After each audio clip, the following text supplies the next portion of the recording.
Bonjour messieurs, dames, bonjour à toutes, bonjour à tous et bienvenue à vous pour la nouvelle édition de Questions pour un jambon.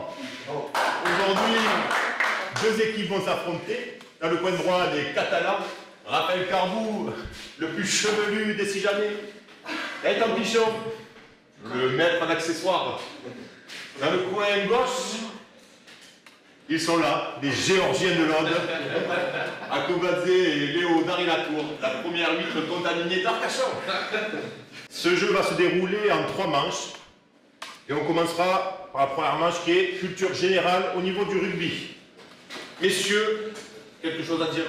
Bonsoir. Vous n'êtes pas là pour niaiser. Première question. Qui est le meilleur marqueur d'essai dans l'histoire du 15 de France? Non, Vincent Clerc. Non. Philippe Sella? Non. Alors maintenant, je vais vous proposer 4 propositions, tout simplement. Et vous devrez choisir la bonne. Sachant que certaines ont déjà été citées. Vincent Clerc, Philippe Saint-André, Serge Blanco, Damien Penaud. Damien Penaud. Ah d'accord. Mettez-vous d'accord. Saint-André? Et non! C'était Serge Blanco. Et donc 38 essais sur la équipe de France. Suivi de près par Damien Penaud avec 35 essais. Question suivante. Attention, l'une des plus dures. Celle-là, je ne sais pas si vous aurez la réponse tellement elle est difficile. Le coq est à la France ce que le chardon est à... Écosse. C'était l'Écosse, bravo! Question suivante. En quelle année le tournoi des 5 nations devient 6 avec l'arrivée de l'Italie? Oui. 2002. Non. 99. Et non! Alors il va y avoir 4 propositions. Messieurs. 2005, 2002, 98, 2000. 2000. 2000, bonne réponse. Allez, on ne s'arrête plus. Quel joueur a le plus de sélections dans l'histoire des Bleus? Oui. Et non! C'est pas possible. Fabien Pelouse. Fabien Pelouse, messieurs dames. Bravo. 118 sélections en équipe de France durant 12 ans. 106 comme titulaire et 12 comme remplaçant. Combien de points Sir Johnny Wilkinson a-t-il marqué avec l'Angleterre? Pour ça. 1100 et quelques. 1179, on l'accorde, bravo. Avec ses 1179 points avec l'Angleterre, il est le 3e meilleur marqueur de tous les temps derrière Dan Carter et Léo Darilatour et Owen Farrell qui l'a dépassé lors de la Coupe du Monde 2023. Je vais lire pour retrouver un joueur. Je vais lire un descriptif et allez, c'est parti. Véritable légende du rugby, connu pour sa puissance physique exceptionnelle, sa rapidité impressionnante et sa capacité à briser les défenses adverses. Mesurant 1,96 m pour environ 119 kg. Ouais, John Alomou, il est long. Ils ont les réponses. C'est trop long de lire. Allez. En quelle saison le top 16 fut rebaptisé top 14? Notre ami Akobadze. 2005. 2009. Mettez-vous d'accord sur une liste. 2009. Non. 2007. Non plus. En quelle saison? Ça peut être 2005-2006, 2007-2008, 2001-2002, pardon, 99-2000. 5-6. 5-6. Allez. Quand est-ce que le rugby est passé professionnel?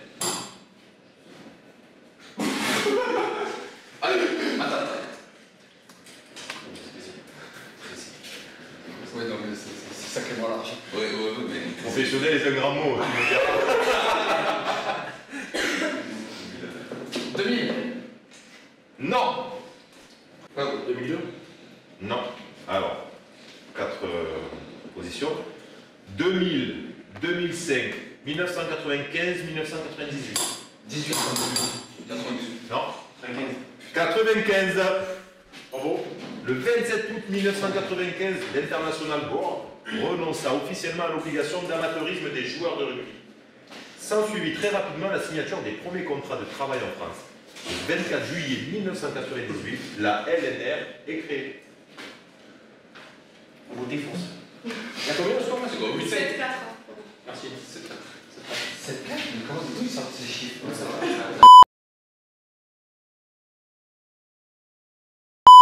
C'est comme ce matin à l'entraînement. Je menais 10 à 0 et on a perdu 11 à 10. C'est bien. Quel ancien joueur de rugby était le sélectionneur de l'équipe de France de rugby sur la période 2018-2019? Sélectionneur, il ne les a pas marqués. Ouais.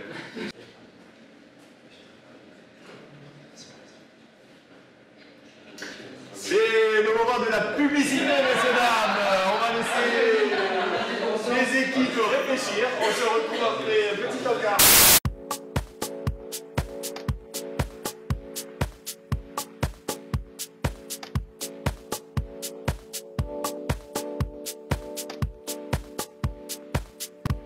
Allez, Vous un avez stop. le sélectionneur actuel Nachi? Ouais. Non, c'est pas ça. Non. Brunel?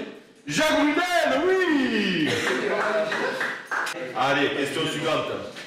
Oh, c'est les jeunes, un peu de culture. Dans quel stade le 15 de France avait-il l'habitude de jouer avant la création du Stade de France en 1998?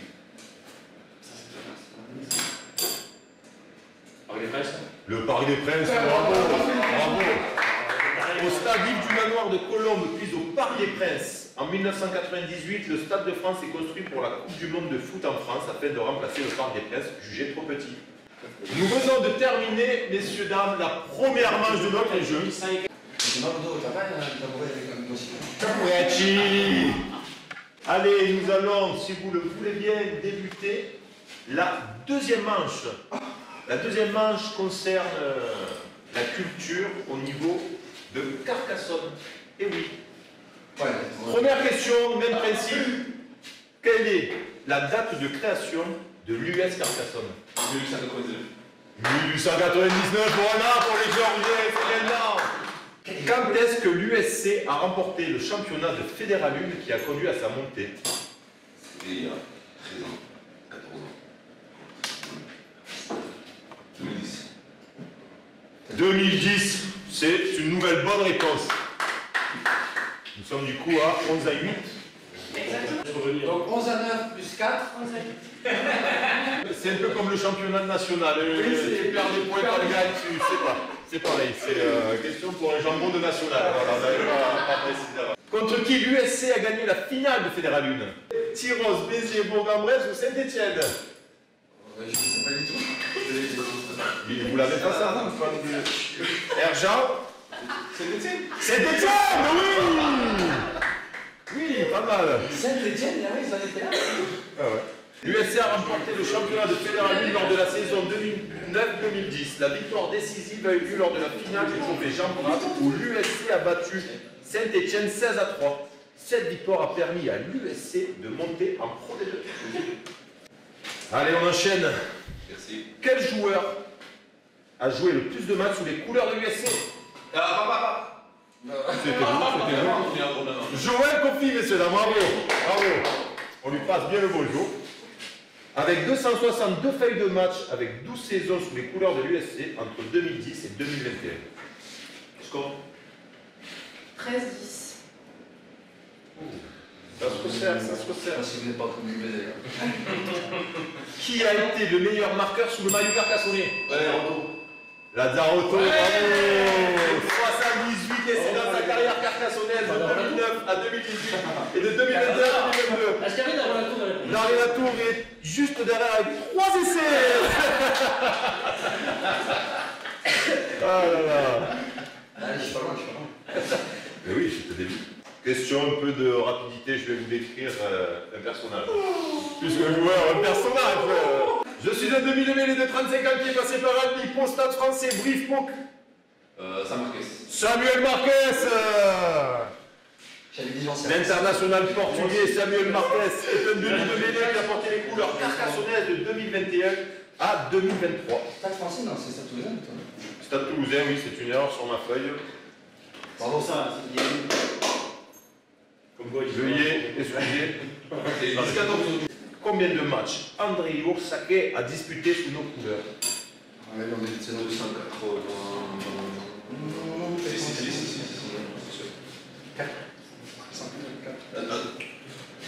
240. Non. 190. 190. Non.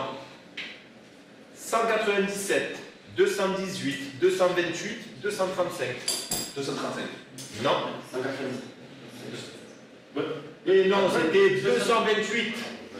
À Carcassonne depuis 2012, après avoir pris sa retraite, avoir été électricien, il a décidé de remettre le maillot pour une année de plus, avec 15 sélections sur 17 matchs, 7 saisons. Et de réparer les douches.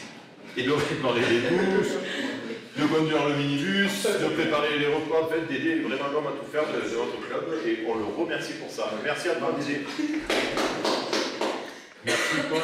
Tu n'auras pas à manger la prochaine fois, vous n'êtes pas petit. La question d'après, et pas des moindres. Pendant combien d'années Christian Labitte a été manager de l'USC?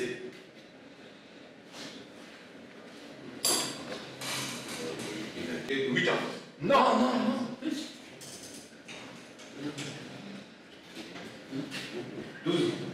12 ans, bravo.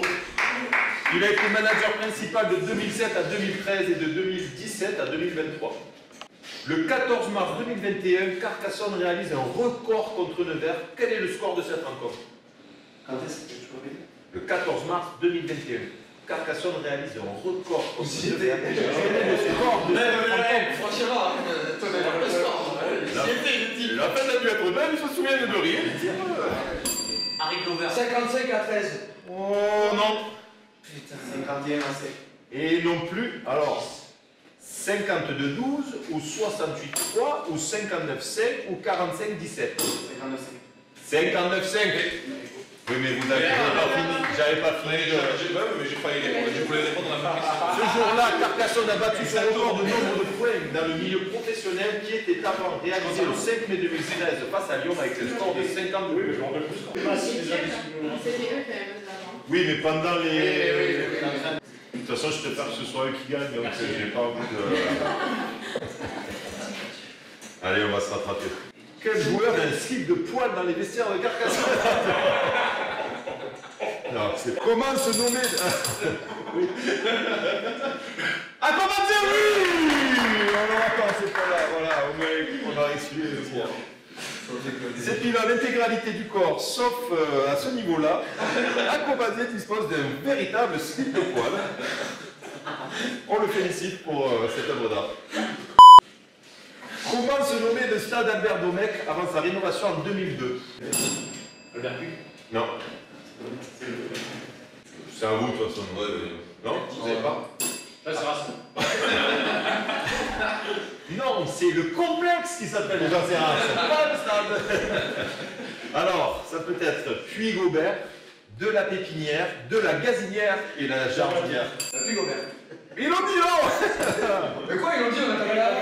Non, non, mais c'était pas bon. Il a appris. Oui, c'est vrai, mais Puy-Gobert non plus. Gazinière. De la Pépinière. Ah, c'est logique. Le stade a été construit sur le site d'une ancienne pépinière horticole. C'est la dernière question de la seconde manche. On se retrouve tout de suite pour la troisième et dernière manche. Ça va pas parce que je voulais. Ça va pas parce que je voulais. C'est la dernière manche, la manche 3. Cette manche est composée de 6 thématiques. Vous choisirez un joueur de votre équipe pour chaque thème. Chaque équipe, à leur tour, devra donner une réponse sur la thématique.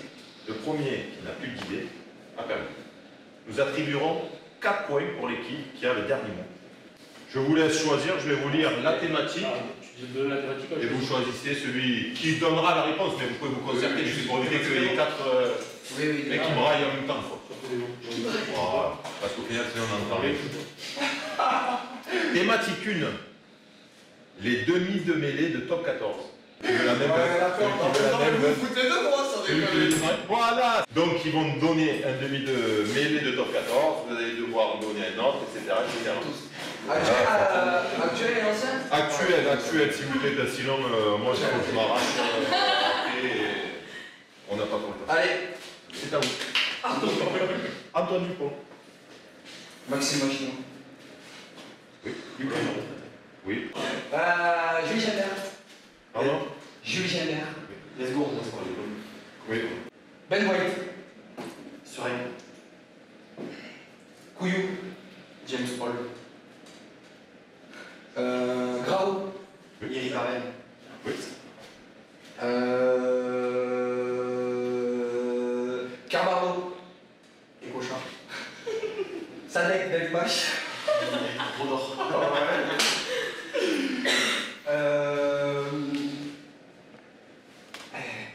Après, on va faire un jeu de temps, il faut enchaîner. Vous avez 5 secondes. Ah, c'est bon, c'est perdu. Ah 24-12. 24-12, c'est dommage, c'était super serré. Thématique 2, nom de stade de top 14. Émile Girard. L'Arena. Quel âge? Laquelle arène? Racing. Oui, non, mais le nom entier de l'arène. Paris. Ah alors Attends, mais c'est qui le juge? C'est lui. Alors c'est lui depuis 10 secondes. Ernest Vallon. Arena, Ernest Vallon, allez on enchaîne, oui. Mayol. Charles Desmas. Jeanne Daugé. Ah, ok. De Flandre. Magnus Stadium. Oui. Le stade. Michelin.